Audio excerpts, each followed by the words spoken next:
For Lunic Adisson-Boyd. I put more mannequins of males now, more so than I do the women, because everything here is unisex. This store is a labor of love.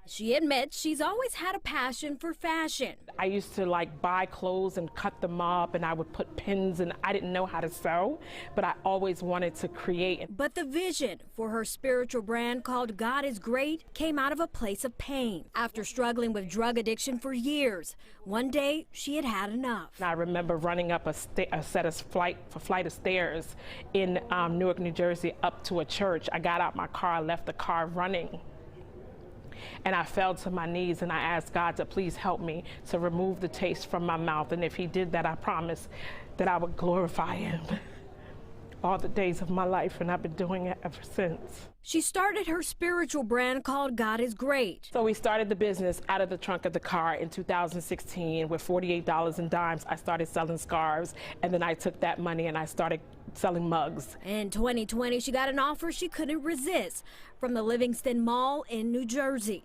I was scared, and I said, 5,000 square feet, how am I going to fill this store? I don't have that much merchandise, but I trusted the process. The process led her to a full one-stop shop in the mall, and she's the first Black woman to do so. We're kind of introducing the collection part of it, which is GIG. So if you don't want to wear God is Great, you could do GIG. And you see that here if people don't want to wear the Correct. actual logo and God is Great. You can work, pray, slay, and you can repeat. She's expanded the brand to include clothing, accessories, and even home goods. All right, and then we have some kitchenware. Yes. And her newest venture may be small, but it still carries a big message. And this is what I'm really excited about, y'all. This is your new line? Yes.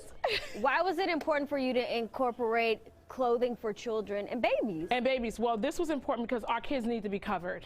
That's my belief, and I need everybody to know that we're all God's children. And while the messages in the store may not be received by everyone, people are very curious. They come by here and they take pictures outside. Sometimes they're afraid to walk in. She says everyone is welcome. And by sharing her story, she hopes people walk away with a little more than they bargained for. But I know that there are so many people who want to start a clothing line, who want to write a book, who want to open a brick and mortar, who want to do an online store. I say do it now, because there's purpose attached to that. I'm Erin LeBeau, Pix 11 News. All right, and you can actually find God is Great apparel in the Livingston Mall in New Jersey. You can also connect with the brand on Instagram at God is Great Apparel.